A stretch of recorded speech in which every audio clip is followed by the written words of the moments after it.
Hello, and welcome to the Urban Classroom.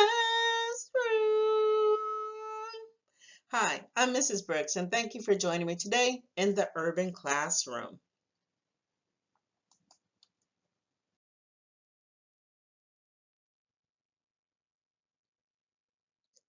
Today we're going to finish up Unit 9. We are on Part 3, and we are going to be talking about Reconstruction after the Civil War is over.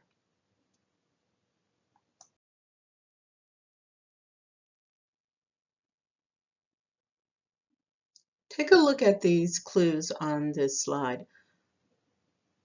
These clues are to help you understand the word reconstruction because this entire lesson is about reconstruction, but you need to be able to understand it. Reconstruction means to rebuild, and that is what's going to need to happen is the South will need to be rebuilt after the Civil War is over.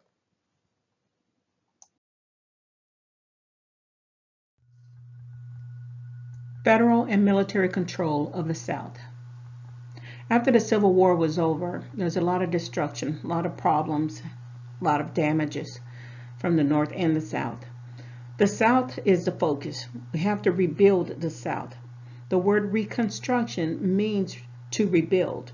And this is a time in history. When we say reconstruction, we're talking about a specific time frame from 1865 to 1877.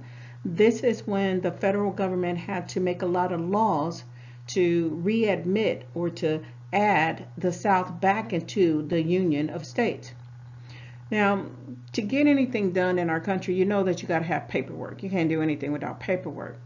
But once you have paperwork, now you have to have someone to enforce what is written on paper. The federal government knows that the South is still angry about the war. And so there's paperwork that has to be signed for the South to be added back into the Union and to make the South understand that black people are no longer property, that they are people. And a lot of people in the South didn't really see it that way. They weren't ready to accept that these enslaved Africans are now free in their own person. So the government at the federal level had to get rid of all of the political leaders in the South, had to fire them because the federal government need new rules because as time change, people change. And when people change, the laws have to change. So the government at the federal level decided that they would use the military to make sure that the people in the South follow the new rules because there are going to be laws that are created to help black people. The military is going to be going into 5 different regions, 5 different areas in the South to make sure that the white people in the South follow the rules that the new federal government is putting in place to help black people and to make sure that all federal laws are followed.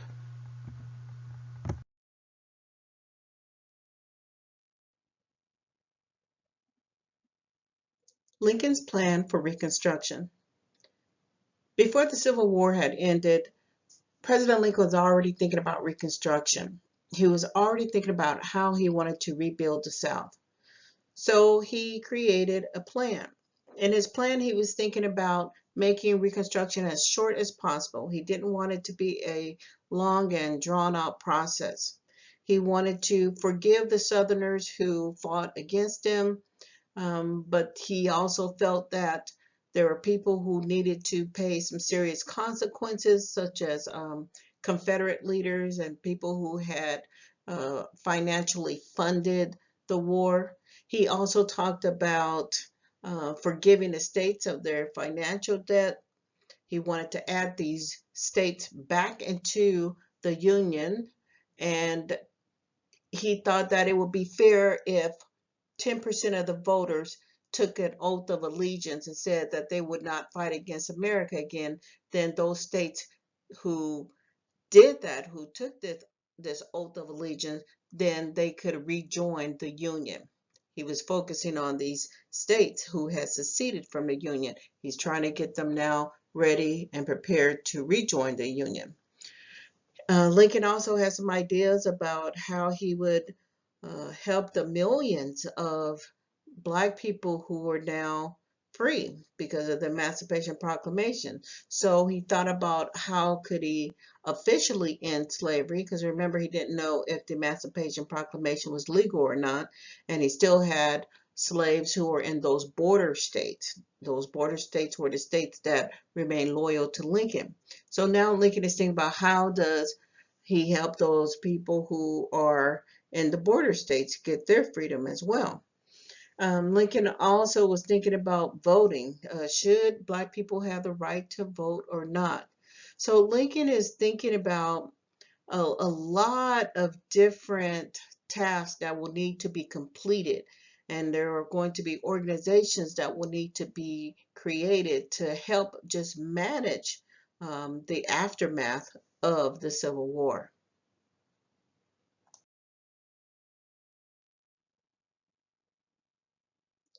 The Freedmen's Bureau was an organization that was established by Congress. This was Lincoln's idea to establish an organization to help former slaves as well as white Southerners who were now displaced. They didn't have a place to stay, or they suffered financially, or lost their home, or had their property destroyed. They are going to need help, as well as the millions of Black people who are now free. So this Freedmen's Bureau, if you look at the name Freedmen, it kind of shows you what was the focus. The focus was to help the people who were now free, the former slaves. Because the people who are enslaved now, they're going to need food, they're going to need clothing, medical care, they're going to need assistance with labor contract, because it was no longer um, legal to have slave labor. So now the system has to change to free labor, where a person gets to pick what kind of job that they want and they must be paid for. So there was a lot of problems about fair pay for the former slaves, and they're going to need help. And the Freedmen's Bureau was able to help Black people speak up for themselves and try to organize so that they could start demanding their civil rights. Remember, during slavery time, Black people were not allowed to read, write, learn math, none of that. That was illegal. So Black people were behind. They also had family members who were bought and sold at any given time. So they need help in locating family members. Marriage was not legal for Black people. Remember, they jumped the broom.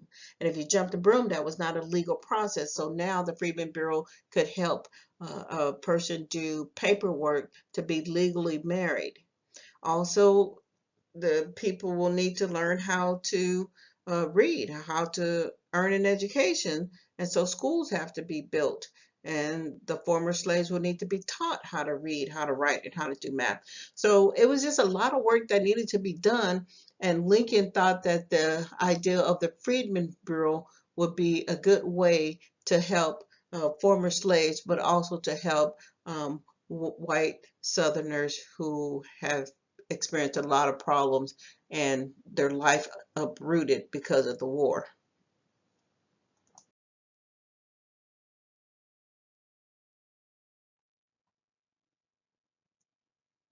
After the Civil War was over, being able to earn an education became legal for former slaves. Because remember, during slavery, that was illegal to learn how to read, write, or do math. Couldn't do that. You could be punished, severely punished, for showing that you were educated. Well, after the Civil War, this opportunity to learn how to read and write became very valuable, extremely valuable, because it was a symbol of freedom. It was a way to protect yourself and your family against fraud or exploitation from a bad labor contract. So Black people and Black families began to be able to go to school and they can learn.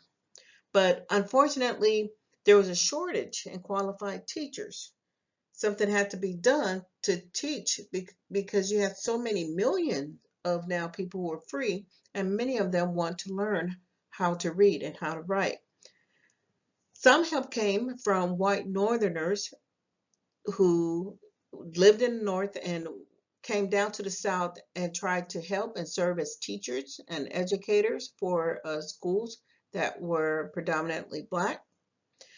Also, you had some African Americans, also from the North, who knew how to read and write, and so they came as well to help educate the former slaves. This became a liberating feeling to know that you can read and you can understand and you can support yourself and improve your opportunity for a better life. Education, even today, for a lot of people, carry the same meaning, the freedom and the protection, because you can speak up for yourself and you can protect yourself through a quality education as you open more doors.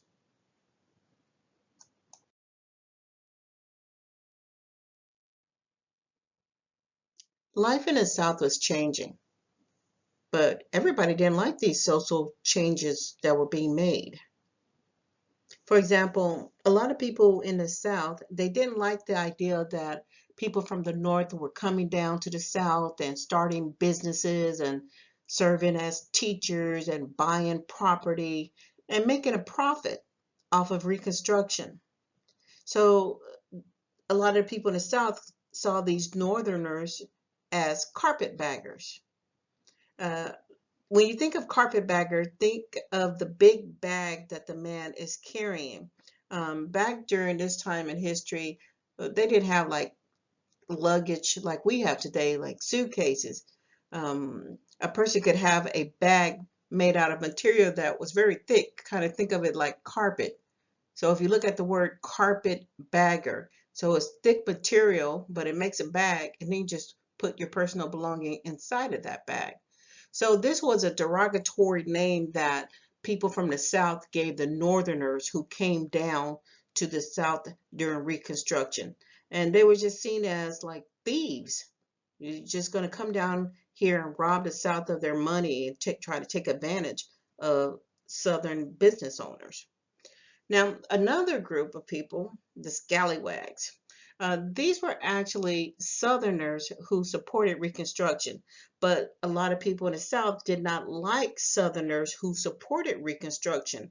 All these changes in the government and changes socially between Black people and white people.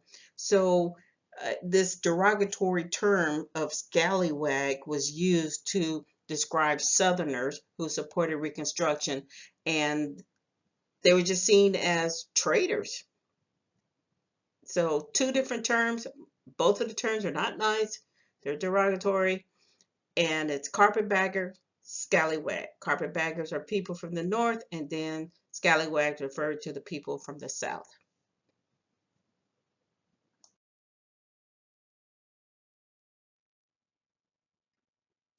Lincoln assassinated. President Lincoln, he was visiting a theater with his wife. This is after the Civil War was over. They went to go see a play, a production. And while he was in the theater, there's an actor that's there. His name is John Wilkes Booth. He doesn't like the president, doesn't like what the president stands for. He doesn't like the issue of slavery being ended or abolished. So there was an assassination attempt on Lincoln's life, and this was not the first time that someone tried to kill Lincoln, but John Wilkes Booth will be successful. He goes into the theater, he finds where Lincoln is sitting, and Lincoln is murdered. He's shot in the back of the head. They rush Lincoln across the street and tried to help him, but the technology and the medical technology just wasn't the same as it is today. And so they really weren't able to help Lincoln. He died the next day. He just quite didn't make it through the night. So that was barely 6 weeks after Lincoln started his second term of being president. When a president dies, the order of succession becomes the next person in line is the vice president. So Andrew Johnson was the vice president. He will now become the 17th president of the United States. Now, Abraham Lincoln was a Republican, but he picked Andrew Johnson as his running mate for the 1864 election. Johnson is a Democrat, and most of the Democrats are in the South. So by selecting Andrew Johnson, Lincoln was trying to show that he had malice towards none and he wanted to be fair. He didn't have hard feelings towards the South. So he was trying to pick a person to show that America could be united, because Johnson has shown some loyalty to Lincoln by being the only Southern senator to remain loyal to the Union during the problems with the Civil War. So now Andrew Johnson is in charge. He becomes a new president, and there is a lot for him to do.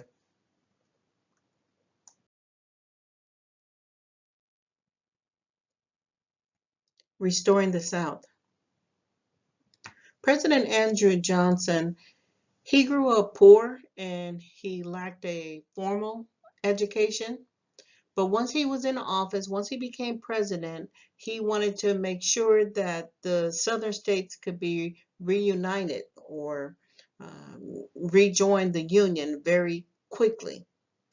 He wanted rebel states to keep their political power, and he wanted the people in the South to be able to elect their own government leaders. So President Johnson, he really just wanted to forgive the South, no punishment, and just let Confederate leaders continue to manage the South. Those were the ideas that he had when he became president.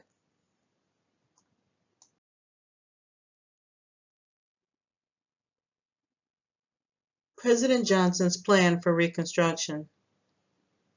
President Johnson, he took those ideas that he had in his head and he wrote them down. He came up with a plan on how he wanted to move forward and how he wanted to work with Congress. Andrew Johnson, he said that, of course, he wanted to forgive the South. He wanted to give out pardons. Pardons mean that you forgive a person of any wrongdoing. No criminal charges are filed. He also wanted to forgive the states of their debts, their financial debts. He wanted to add the southern states back into the Union. He wanted to do that quickly. Those are things that he supported, but there were some things that he did not support. President Johnson, he had issues with the Freedmen's Bureau. He thought too much money was spent and too much money was wasted on the Freedmen's Bureau. He didn't think that it would be a good idea to have Black people become citizens of the United States.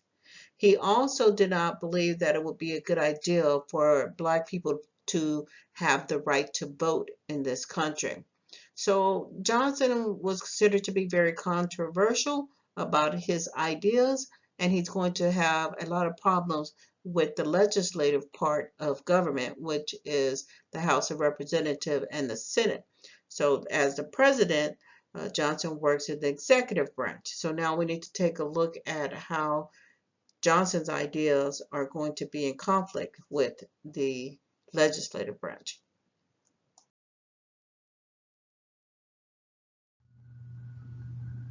The radical Republicans.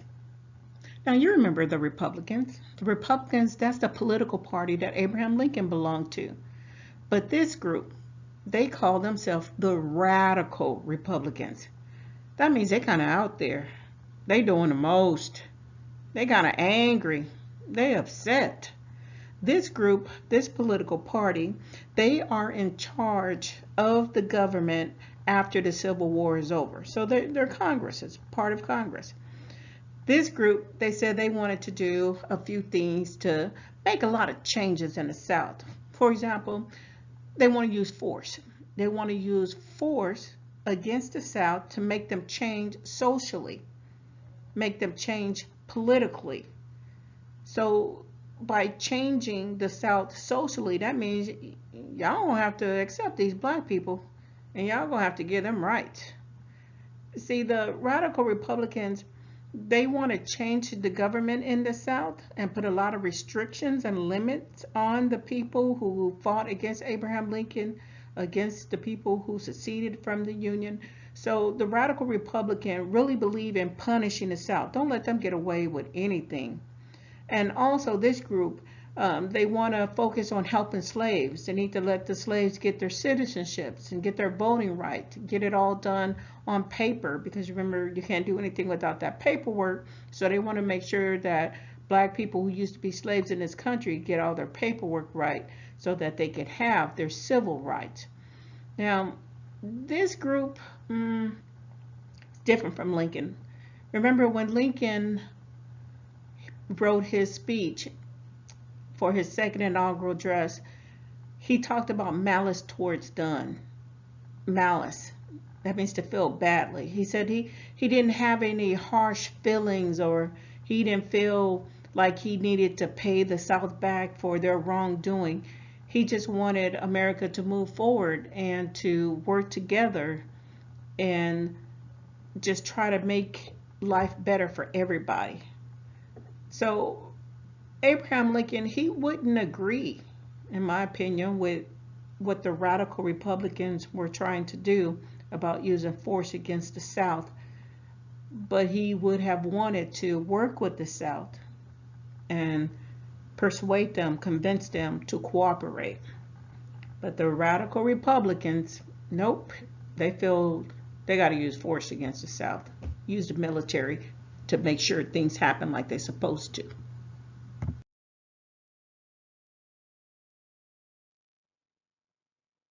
The radical Republicans' plan for Reconstruction. The radical Republicans and President Johnson, they didn't get along. They had different visions for America. See, the radical Republicans, they wanted to send the military down to the South, and they wanted to use force to make the people in the South do what they were supposed to do when it came to how freedmen were treated in the South.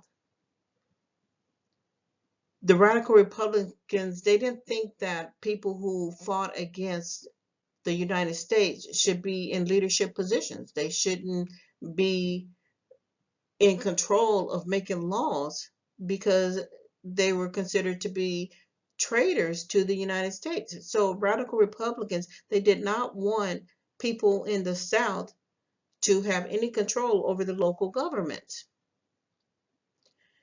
The radical Republicans, they wanted to make sure that freedmen, those are the people who were once slaves, that they had rights in the South and that they had equal protection under the law. So President Johnson and the radical Republicans, they're bumping heads a lot. They're not agreeing on how the government should be run. The radical Republicans, they think that Andrew Johnson, he's just doing the most and he's abusing his power. They didn't like the way he was managing the country, so they decided we're going to have to get rid of him. He will be brought up on charges and he will be impeached.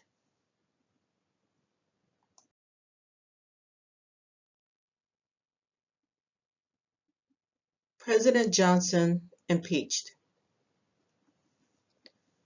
In 1868, President Johnson, he's going to become the first president to be impeached. To be impeached as president means that the House of Representatives said you did something wrong. It's an allegation of wrongdoing. President Johnson was accused of firing his Secretary of War, and he didn't have the authority to do that. So the House of Representatives brought those charges against him. Now, once the House of Representatives bring charges against you as the president, it is the Senate's job to find the president guilty or not guilty. During this time, the Senate decided that President Johnson was not guilty, but it was only by one single vote. Now, if he were declared to be guilty, that means his job as president could have come to an end. But because he was not declared guilty, he was able to continue to serve as the president. Well, as he continued to serve, he continued to veto, which means to try to cancel or to stop the Freemen's Bureau from receiving financial aid and funding. He also tried to stop the Civil Rights Bill from passing, and this Civil Rights Bill would have protected African Americans. He also tried to prevent the states from ratifying an amendment that will be called the 14th Amendment, and we'll talk about that in a minute. But the 14th Amendment would have given citizenship to Black people. And also the 15th Amendment, we'll talk about that in just a moment, it would have given the right to vote to Black men. Well, President Johnson, he's not cooperating with Congress. He was impeached, but he was not convicted as guilty, so he continues to serve, and he will not even try to run for re-election when the next election term comes up in 1868. So Johnson was a one-term president, and later on, though, he will come back as a senator for his state, and he will work in the Senate. But so far, we've only had 3 presidents to be impeached in American history. We have President Andrew Johnson, he was the first, and then we have President Bill Clinton, he was the second, and then the third was President Donald Trump, and he was impeached twice for alleged wrongdoing, but was also found not guilty.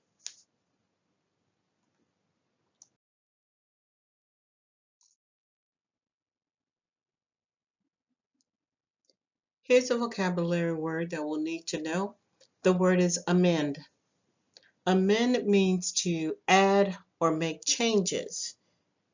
It could be in a text, it could be in an effort to make something fair or more accurate or up to date. So if you take a look at some of the pictures on this slide, you will see changes or additions. This is going to help us understand the amendment process. So let's continue and talk about the amendment process.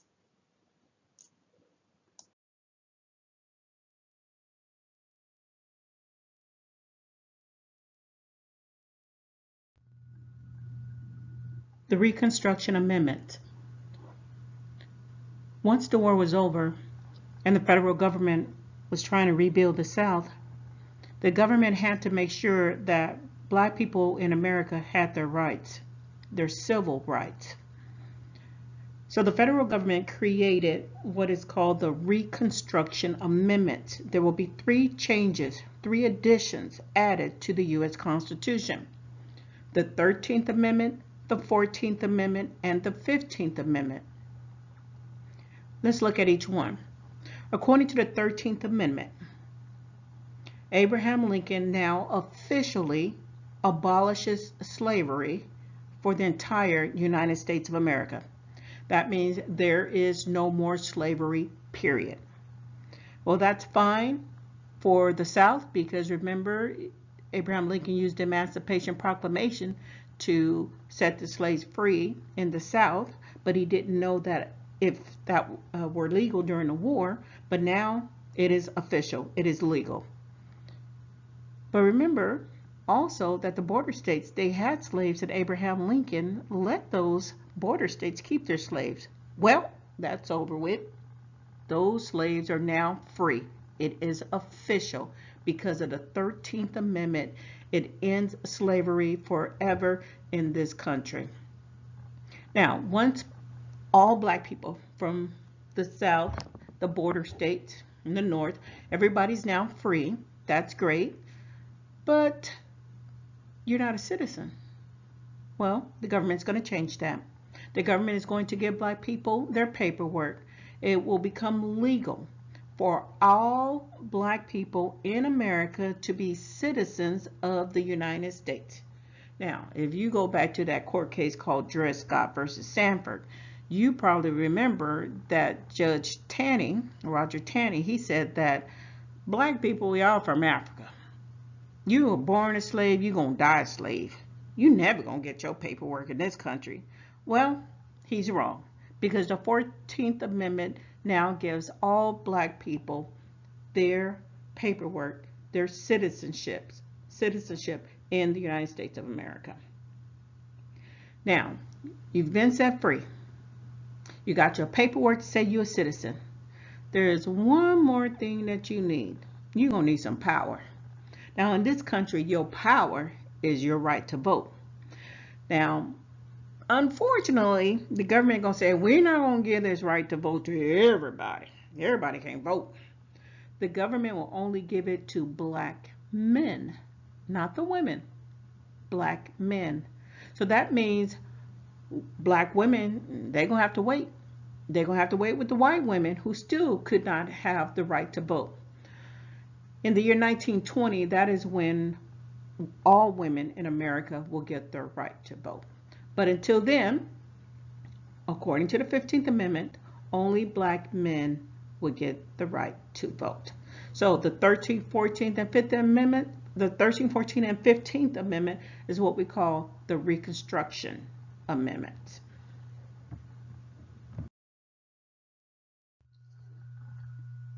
Hiram, Rhodes, Revels. This is a success story about an African American man who is from the state of Mississippi. Now that black men are able to vote, he is going to persuade black men to exercise their right to vote and to vote for him to be the senator for the state of Mississippi. Now, if you remember from Unit 5, when you have the Senate, you get 2 senators from every state. He wants to be one of those senators.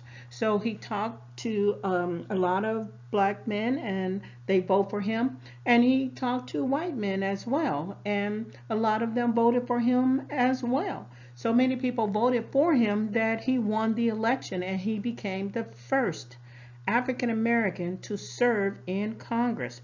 Well, this was a major accomplishment. This was such a success story because this election proved to America that a black man could actually serve and participate in political life as a part of the government.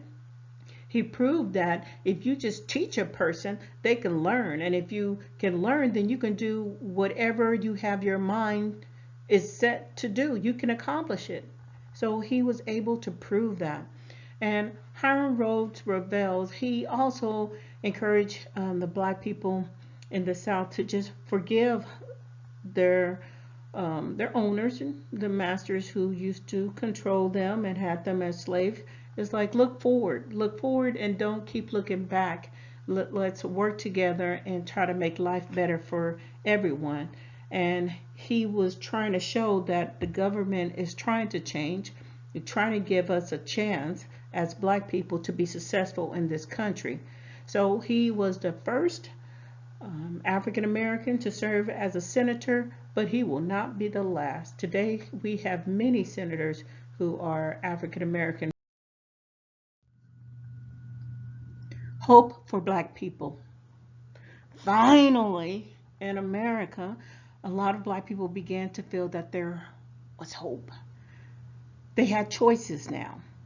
Since the Reconstruction Amendment gave them a lot of freedom, gave them their citizenship, gave them the right to vote if you were a black man. Now you have some choices, some decisions you could make about your life. So many black people, they moved up north. They said, I don't want to stay in the South after this war. I'm going to go up to the north. And if you had a skill that you learned while you was a slave, then you had the probability of having a much better life. For example, if you were a craftsman, maybe you know how to make things because you were a blacksmith, or you learned how to build houses, or your owner showed you how to use machines. Well, you had a better chance of having a good life in the North. Some black people went to the North. Some black people said, no, I don't want to go to the North. I'd rather go to the West. So black people went to the West. Some looked for gold. Some became ranchers, farmers, and just try to have a good life in the West. There were other black people who decided, well, I'm going to stay here in the South. I'm going to try to make it work down here. And you had people who became ministers of a church. So black churches were open now. And you have people who became teachers. If you were a person who lived in the North, there was more opportunity for you before the war. So you could have been educated in the North, and then some of those black teachers from the North came down to the South, and that's where they served, helping people who just got their freedom, learn how to read, how to write, how to do math. So education was very important, and a lot of people believe that education, that was the key. If you get yourself educated, you could have a good life in this country. A lot of people still believe that today. It's part of the American dream. Get your education and you can have a better life. So during this period of Reconstruction, for a lot of black people, they feel hopeful. They really believe that America is giving them a chance to have a good life.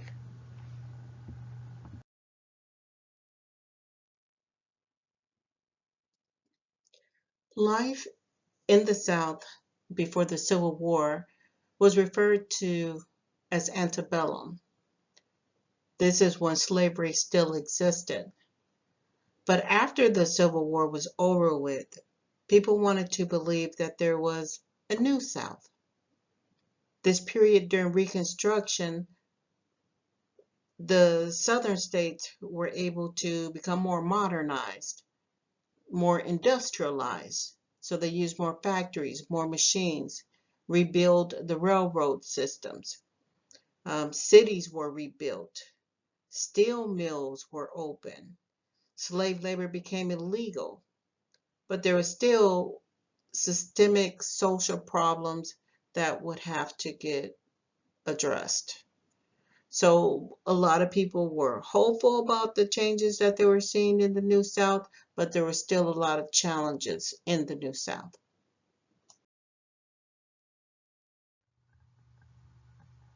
More problems for freedmen. After the Civil War was over and Lincoln had been assassinated, black people in the South realized that their life was about to get serious. It was about to get hard. And the reason why there was a turn for the worse is because a lot of white people in the South, they refused to accept black people as their equal. A lot of white people in the South are just angry that these people who used to be slaves now get the right to vote. Oh no, we can't have that. We can't have these black men voting like this. And so as a result, in the South, you saw a rise in racism, a rise in prejudice and discrimination against black people, because when you're used to doing something a certain way for so long, it's hard to let that go. When you've been taught for generations after generation after generations that black people were just property, it's kind of hard to change your mind and think otherwise. And this was the problem that a lot of white people in the South were grappling with.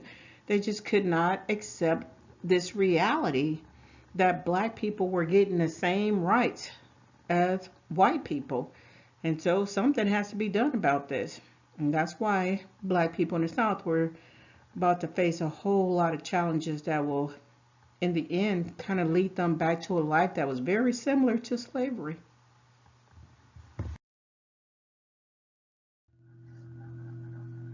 The Black Codes. The Black Codes were just another set of laws that were created to limit black people's rights in the South. According to these codes, a black person could not testify in court, could not travel freely, could not do jury duty, couldn't be able to hold public office like as a judge or a lawyer, a sheriff. Couldn't do that. It was illegal in the South. These black codes also it preserved the way of the South when the war, before the war. That period of time is called antebellum. Antebellum means before the Civil War. So a lot of the white people in the South, they wanted life to be like it was during slavery time before the war. And that's one of the reasons why the black codes were created. Now, if you were a black man or black person and you didn't have a job, well, you're going to get put in jail.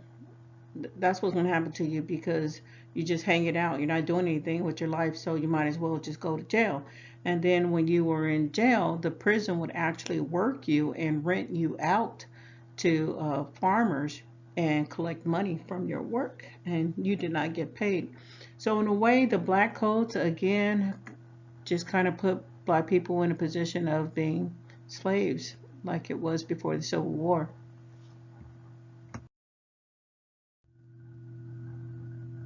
The Ku Klux Klan. Abraham Lincoln, he wanted black people to have a good life in America. And he used the law to try to make sure that could happen. The political party called the Radical Republicans, they wanted black people to have a good life in America and use laws to make changes, social, political changes.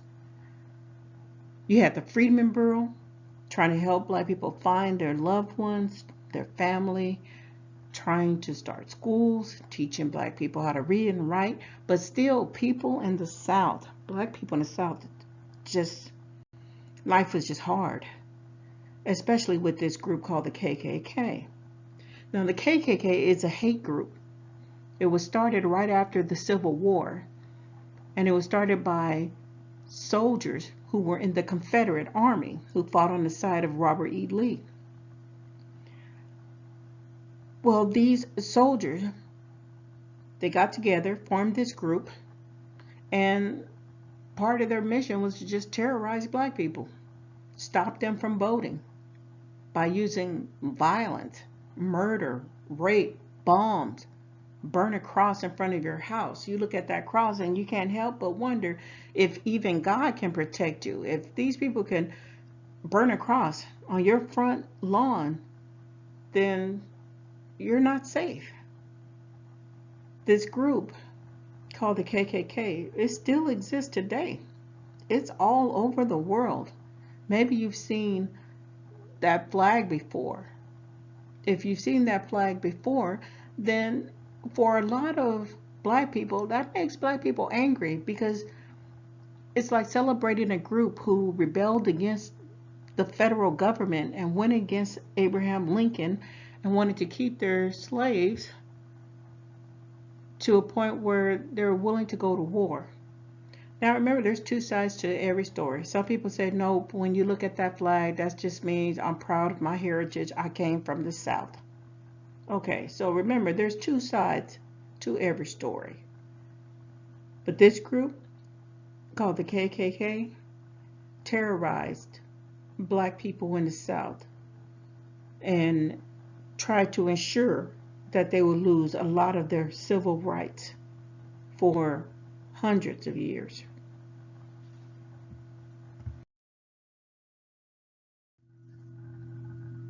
Sharecropping, a tenant farming business. Once the war was over, a lot of white farmers in the South, they couldn't afford to keep their land. It was expensive to now have to pay someone to work your land because during slavery time, the enslaved Africans, they would do the work. But now that slavery was over with and black people were free, you had to pay them to work on your field. Unfortunately, since white people did not have the money to pay their workers, they created what is called sharecropping. With sharecropping, the way it works is that a freeman, a person who was once a slave, would rent out a certain part of the farmland. The farmland belonged to the white farmer, but the a black person was just renting a certain part. Now, most of the black people did not have money, extra money, so that they could buy seeds or tools or supplies. So the white owner would give them a loan, and you had to pay that loan back. Also, with sharecropping, once the black person works the field and get a crop, 2/3 of that crop is given to the owner, and then the freeman keeps only 1/3. This was a very unfair economic situation for black people because you never got out of debt. You never made enough of crop. You never were able to grow enough or got enough to pay off your debt. So as you get older and you can't work that field anymore, your owner is like, you're not leaving. You can't. You still owe me money. And so what it would happen is that the freemen's children would have to work and continue to try to grow the crops, give 2/3 to the owner and 1/3 to the freedmen. Because of sharecropping, many black people, they begin to live life almost like slaves again. You're just working and trying to pay off for debt, and you're never going to make enough money because that's how this system of sharecropping was. You're just going to stay in debt.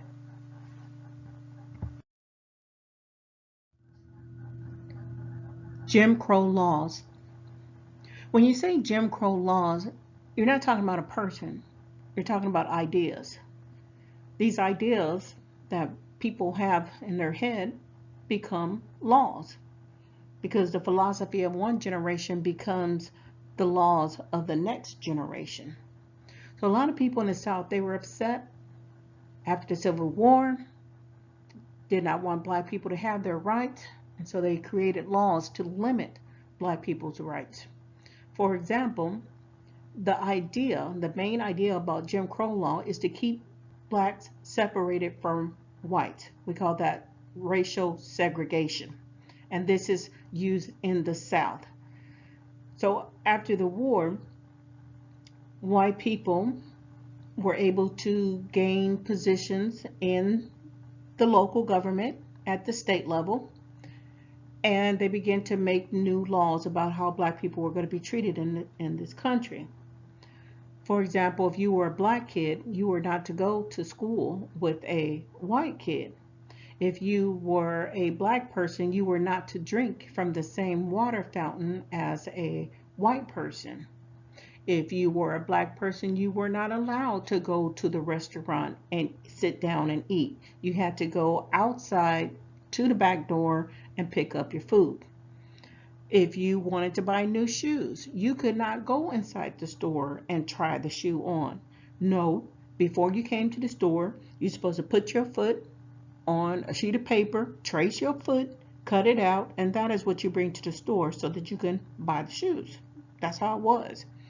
This idea about separation continued in the South for over 100 years. Black people slowly just began to lose their rights, these people that lived in the South. And it's almost like they were becoming slaves again, not being called slaves, but the life, the hardship was very similar to the kind of life and hardship that would be experienced when they were enslaved. So again, 100 years, this idea of using Jim Crow laws to separate black people from white people, it will continue in the South until about 1965, when you have people like Dr. King and Rosa Parks begin to fight for equality for African Americans in the South.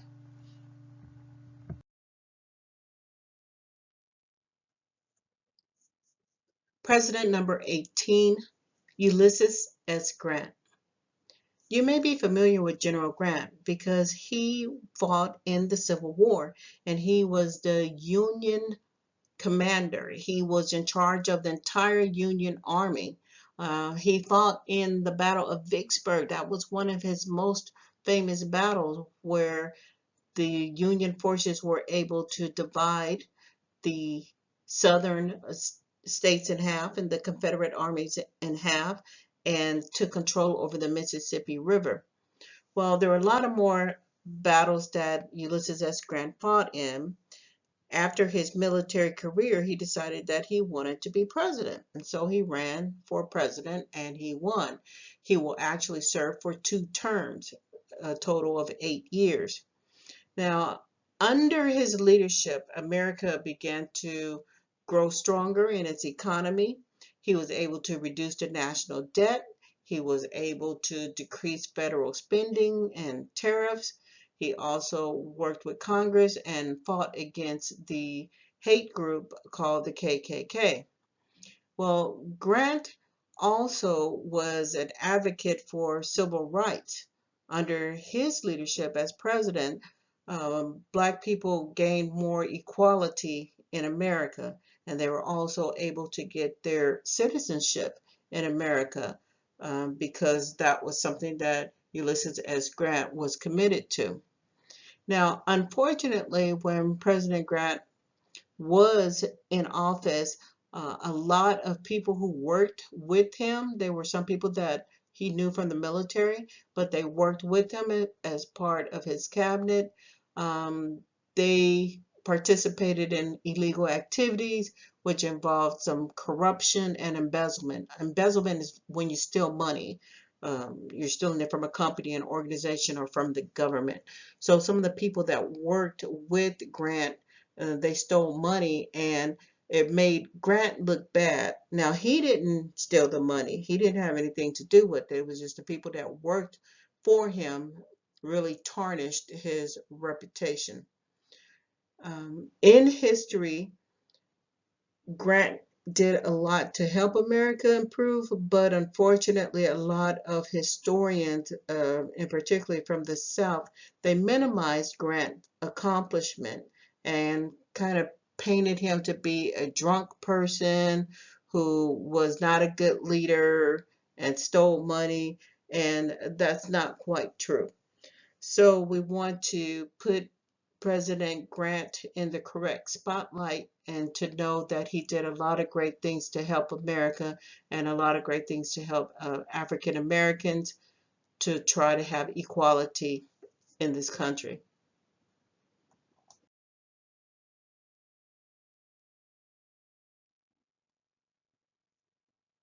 Reconstruction ends. The period of Reconstruction lasts from 1865 to 1877 because in 1877 soldiers and the military, the troops from the North, they left the South and they returned control over to the Southern states. When the Southern states regained control over the South, um, a lot of people made life for African Americans very challenging, very difficult. It cost a lot of money to make sure that people maintain their rights. So Americans began to abandon the ideas of Reconstruction. People from the North, they appeared to lose interest in trying to help African Americans continue to speak up and gain their rights in the South and maintain those rights in the South to keep them. So former Confederate leaders were back in charge, making laws and legislation that complicated the life for African Americans. And unfortunately, freedmen, they will lose most of their rights that they received during the Reconstruction period. We know that slavery started in America in 1619 with the colony of Jamestown, which is in modern day Virginia.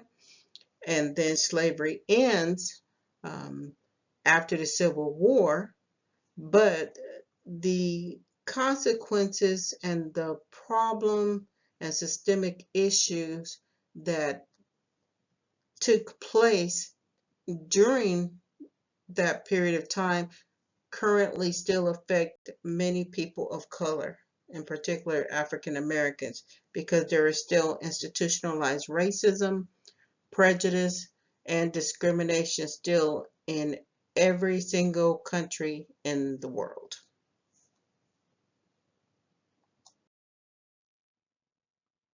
Today we learned about Reconstruction after the Civil War. This concludes Unit 9, Part 3. We've come to the end of this unit, and we're going to be moving on to our final unit, which is Unit 10, Settling the Western Frontier. I want to thank you for joining me today. I want to encourage you to watch the next